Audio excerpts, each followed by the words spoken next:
वंदे मातरम। आप सबके इस गुरु माता पिता को प्रणाम करता हूं, बच्चों को ढेर सारा प्यार और बुजुर्गों को राम राम।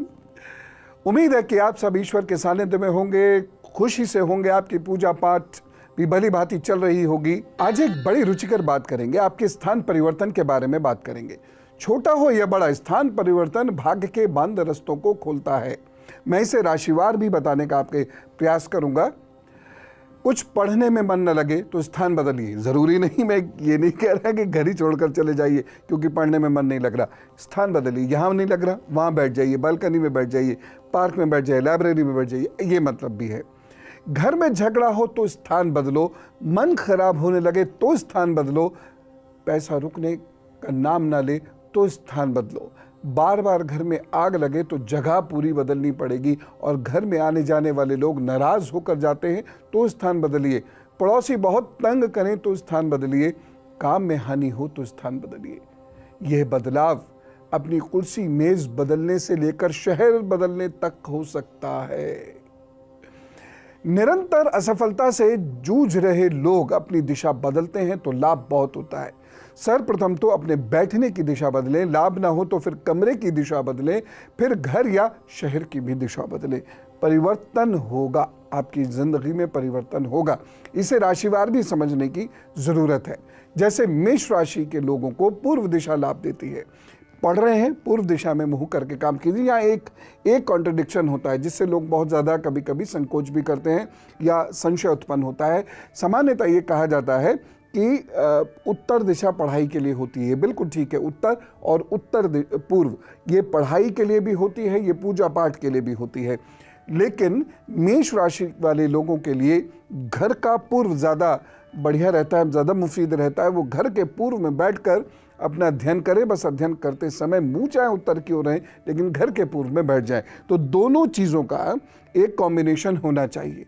कुछ चीज़ें होती हैं जो वास्तु के हिसाब से फिक्स्ड हैं, बस राशि के हिसाब से आपका स्थान का मतलब है कि उस घर या उस जगह के उस कोने में आप जाकर बैठिए। जैसे मेष राशि के लोग पूर्व में, मैं अक्सर कहता हूँ कि मेष राशि के लोग यदि आपका बहुत समय खराब चल रहा है तो क्या करें, पूर्व दिशा की ओर घूमने चले जाइए कुछ दिन, या पूर्व दिशा की ओर बसने की कोशिश कीजिए, पूर्व दिशा की ओर नौकरी प्राप्त करने की कोशिश कीजिए, लाभ होता है। वृषभ राशि को दक्षिण दिशा बहुत लाभ देती है। मिथुन राशि को पश्चिम दिशा बहुत लाभ देती है। इसी प्रकार से कर्क राशि के लिए उत्तर दिशा बहुत लाभ देने वाली होती है, और सिंह राशि को पूर्व की दिशा बहुत लाभ देती है। कन्या राशि के लिए दक्षिण दिशा बहुत लाभ देने वाली होती है, और तुला राशि के लिए पश्चिम की दिशा लाभ देती है। वृश्चिक उत्तर में अच्छा कार्य करके दिखा पाते हैं, और धनु पूर्व में लाभ प्राप्त करते हैं। वहीं मकर के लिए दक्षिण दिशा बड़ी लाभप्रद सिद्ध हो जाती है, और कुंभ राशि के लिए पश्चिम की दिशा बहुत लाभ देने लगती है। मीन राशि के लिए उत्तर की दिशा बहुत लाभप्रद हो जाती है। ये प्रश्न मैं पुनः उत्तर देना चाहूँगा। ये प्रश्न बहुत सारे लोगों के मन में उठ रहा होगा कि घर में बहुत सारे लोगों की राशि अलग अलग होती है, तो किसकी राशि से माने। जैसे कोई ना कोई शरारती बच्चा ये ज़रूर सोच रहा होगा कि अगर मेरे पिताजी की राशि पूर्व है और पिताजी की राशि मेष है, और उनके लिए गुरुजी कह रहे हैं कि पूर्व में चले जाओ, वहाँ जाके अच्छा होगा, लेकिन मेरी राशि मान लीजिए मीन है तो मुझे तो उत्तर में फ़ायदा होगा। देखिए, ये कॉन्ट्रडिक्शंस बहुत होते हैं जब हम राशि की बात करते हैं, या इवन कुंडली से भी, व्यक्तिगत कुंडली से भी हम प्रेडिक्ट करते हैं तो ये कॉन्ट्रडिक्शन आता है। पति पूर्व में सफलता प्राप्त कर रहे हैं तो पत्नी पश्चिम में, ऐसा बहुत बार होता है। लेकिन ऐसे में जो घर का प्रमुख है उसकी राशि के अनुसार बाकी लोगों को चलना चाहिए। अब घर का प्रमुख मेरे लिए हर वक्त पुरुष ही हो यह आवश्यक नहीं है। मैं थोड़ा सा अलग स्वभाव का, मेरी चिंतन, मेरा तर्क मुझे थोड़ा सा अलग बात बताता है। कहीं कहीं ऐसा होता है कि पत्नी की पोजीशन ज़्यादा इम्पॉर्टेंट हो जाती है। आर्थिक दृष्टि से भी, बच्चों आदि की दृष्टि से भी, डिसीजन मेकर की दृष्टि से भी कहीं कहीं स्त्री अधिक महत्वपूर्ण हो जाती हैं। या कहीं कहीं ऐसा होता है किसी व्यक्ति के पिताजी नहीं है तो माता जी ही उस घर की प्रमुख है। तो घर का प्रमुख केवल पुरुष हो, मैं इस बात को नहीं मानता। कुछ और बातें हैं जो बहुत गौर से सुनते रहिएगा, ये आपके परिवार के बहुत काम आने वाली बात है। हर स्थान की अपनी दिशा होती है, हर दिशा की अपनी एक ऊर्जा होती है। यह ऊर्जा हर एक को सूट नहीं करती। जिस घर में एक व्यक्ति बहुत कष्ट पाया होता है, उसी घर में दूसरा व्यक्ति बहुत पुष्पित पल्लवित होता है। जिस घर में एक परिवार बहुत कष्ट भोग कर उस घर को छोड़कर चला जाता है, बेचकर चला जाता है, वहीं दूसरा व्यक्ति आता है और वो बहुत प्रतिष्ठित हो जाता है, उसको बहुत धन आदि मिलता है, वो बहुत सुखी हो जाता है। ये इसलिए होता है तो कि हर घर हर एक को सूट नहीं करता।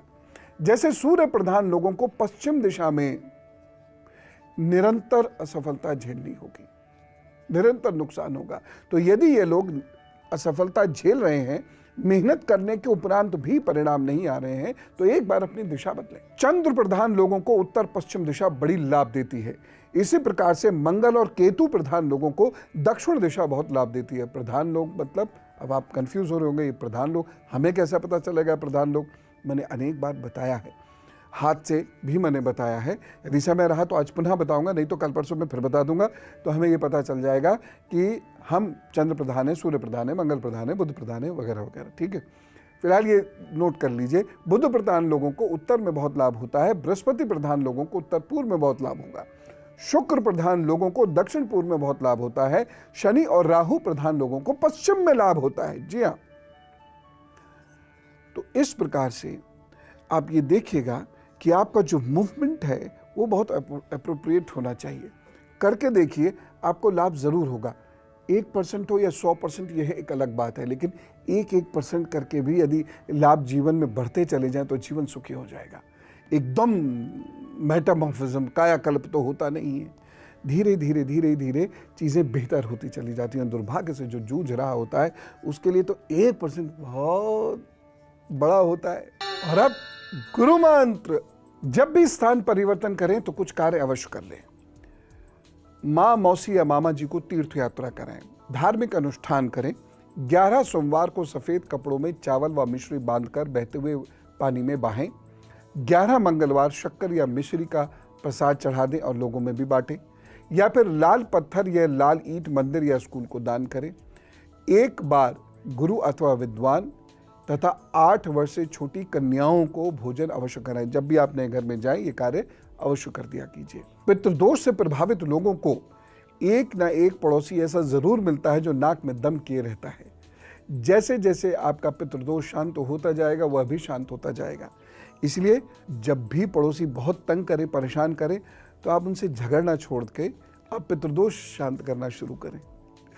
मार्केश की दशा में किया गया स्थान परिवर्तन बहुत नुकसान देता है, तो ऐसे में स्थान परिवर्तन नहीं करें, और यदि करना पड़े तो रुद्राभिषेक करा के उस घर को छोड़ें और नए घर में जाकर विद्वान का और कन्याओं वाला उपाय करने का, मंदिर में प्रसाद चढ़ाकर बांटने वाला उपाय, और उसके साथ साथ फिर आपको रुद्राभिषेक भी वहाँ पर अवश्य कराना चाहिए, अथवा गायत्री पाठ या तो शांति पाठ वहाँ पर जरूर कराना चाहिए, तब ठीक रहेगा। आज आप खूब खुश रहिए, घूम घूम के अपनी जगह बदल के देखिए, घर में कहीं ना कहीं तो अच्छा लगेगा। मैं चलता हूँ। राम राम, नमस्कार।